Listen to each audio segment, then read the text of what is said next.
I'm here with Babs. How you doing, bro? I don't know where I'm at now, can't I?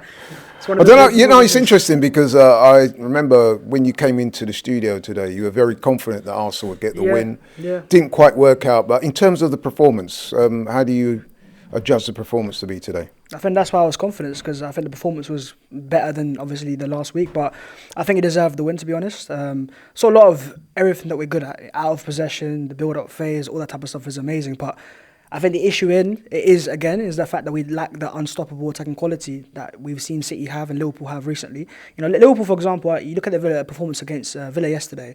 They can see chances, right? But they have that attacking ability to win the game, produce that moment. I think with Arsenal is the moment Bukayo Saka went off, I was like, I don't know. I don't know if we can do it or not. And we had a chance right towards the end. But I think to win a title, you need to have that nature of just finding a way, forcing hand. I think that's why a lot of Arsenal fans are very, very annoyed right now, is because you can see that we lack another player on top of Bukayo to find that. Odegaard make a chance, but I think that goal, I think we kind of lack right now.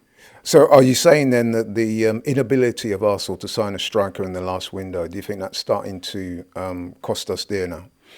I think it's the profile. It's not even a striker at this point. It could be a wide forward. It could be someone on the left-hand side. You know, Liverpool won a title with no main centre forward. They had Salah and Mane. You know, it's just another player on top of Bukayo to ease the burden. I think that's what we lack right now the most. And we're going into a market now where I think we're at a stage, like I put it, we're half-time, we're 3-0 down. And we need to pull up quite a comeback now to go win this title. You need to provide a boost, and we need to find, for me, we need to go into the market and sign that player we're looking to sign. I think there's a reason why Mikel Arteta wanted Shesko in the summer. He's a player who can provide something like that. Go for that profile, be aggressive, spend that money that you didn't spend in the summer, and improve your side to the point where we can get back into the title race. Okay, so looking at the game today then, we ended the game obviously with a point. Going into the international break, what was it? 9 points behind Liverpool, 5 behind City.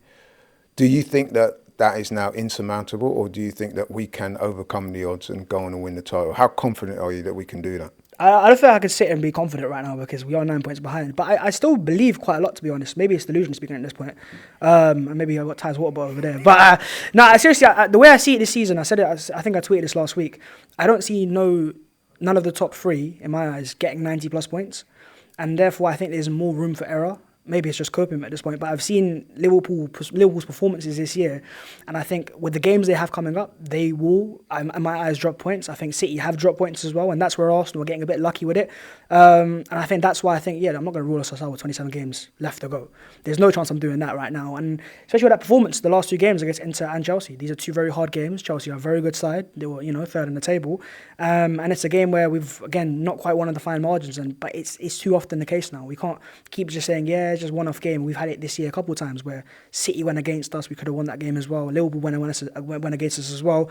So for me, no, it's not over. And I still got belief in my side, but I need to see a winning run now, which I think we're capable of doing. Yep, I agree. How refreshing was it to see Martin Odegaard back in the team today? Yeah, I think that's where my belief comes from, is the fact that we've got Martin fit and available. And do you know what? I want to praise Mikel Merino as well. I think as great as Odegaard was in that moment when he made a chance, he kind of was at times phased out of the game. It was more Mikel Merino coming off the bench with a lot of pressure, a lot of fans going, oh, Marino's coming on, for Rice. And he performed very well. And I think it's the first time we've seen Odegaard and Marino play together. And it forced Timber to play back again in a left back. And it helped Arsenal to stay more pressure. So there's signs there of a team. If you can keep these key players available, a winning run is around the corner. Those last two performances, you win most games that way. The chance that Trossard missed right at the end, it's these little things going against us. And the goal that Neto scored as well, I think for Chelsea's chance in the first half, I can't really think of many more he made in the second half. Well, I did have that really good chance at Gusto. Yeah, right in the first half. So apart from that, I can't really think of anything else. And the goal they scored is fantastic. It's one of the goals you go, hands up, fair enough kind of thing. And it's gone against us. It is what it is. And I get a lot of Arsenal fans right now are very panicking. Oh my God, the title race is over. But we have this every single year, and I think we have to hope that we can pull it back. But when you've got 27 games left, I think for me to sit here and say that the title race is over, do I not see Liverpool dropping points in 3 games? I do personally. I don't think if I go and say, it's over, I don't believe in the first place, because it's we're 11 games into the season. Yeah, I'm with you on that. I'm seeing online and I'm chatting to people and they're getting very pessimistic and saying it's all over. I don't get it really, because I get it. The reason why I get it is because the standard that we've had of the past, like last season as an example, 89 points, and it wasn't enough. there's that fear, that PTSD of, oh, it's going to happen, it's happened again. We've gone another 3-4 game winless streak. It's those signs that Arsenal fans are looking for. So I don't expect fans to be optimistic right now.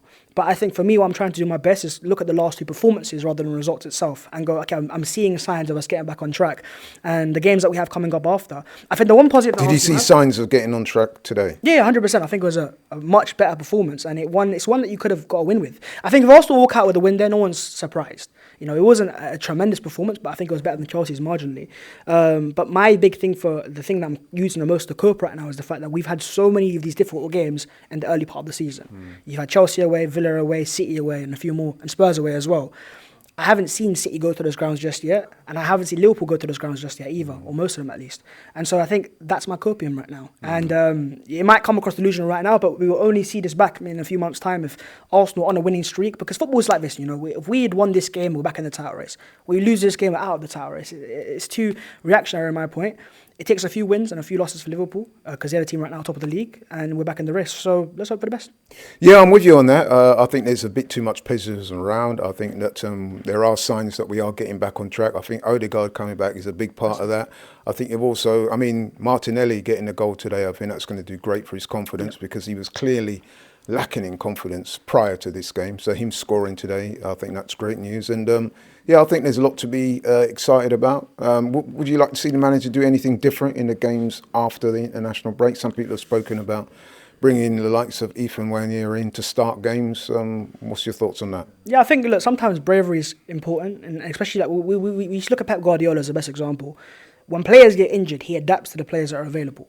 The issue that I've seen with Mikel in the past 2-3 games prior to Inter and Chelsea is the fact that he was just moving Havertz out of position, playing Trossard in that role, kind of just changing the entire team because of one injury. And I think going forwards, there will be more injuries going forwards. You can't deny that. And that's why I want to see Mikel trust these young players, because if it wasn't for Emile Smith-Rowe, an Arsenal youngster, I don't think he'd be in an Arsenal job right now. So he needs to show these players the trust that they deserve, because you look at Ethan Wanier and you see a talent there that's clear and obvious as day. And I think in certain games, like, today's a bad example because Marino's come on. I don't see him taking Marino off after coming on. He was a good performance as well. But Forest at home next, they're going to play a low block. And if Ethan ain't starting and we need to score a goal, you bring him off the bench, trust him, and I think it provides a moment. Mm-hmm. And goals have been a bit of an issue for Arsenal. Indeed, we did score today, but I think it's fair to say we had a couple of really good chances that weren't quite taken. What do you put that down to? Confidence, simple as. I think last year, this is the best example I make is last year prior to the Crystal Palace game, we won 4-1. We had this game against West Ham, we made a lot of chances and we didn't quite score. It was kind of going against us at every time. And then we banged them in. And we went and I think we scored our most ever Premier League goals, 91. It's one of those things where our forwards are so reliant on that confidence. It's a bit of an issue. Sometimes you want a goal scorer who's a bit more stoic at times, who's a bit more like he can just turn up out of nowhere, provide you that moment. But it's not there right now. We have to make the most out of it and hope that we can get this winning run going as soon as possible. You can't drop any more points in the next few games because the fans need it. I can sense that a lot of fans are giving up already, and I'm not going to sit here and go, you have to believe in a title race, but they deserve more. We've trusted too much in the past 2-3 years to just see us peter away in November, and I think it's very important that the board as well look at that and go, look, come January, we didn't spend that money in the summer. We didn't go make a blockbuster signing. We made a couple player sales. Go and be ambitious, man, and show the fans that we do mean business. It's like, we've done it in the past where we made offers for Mudryk, offers for Caicedo, sign a player, get over the line, and I think it will be enough to boost the entire club going forwards.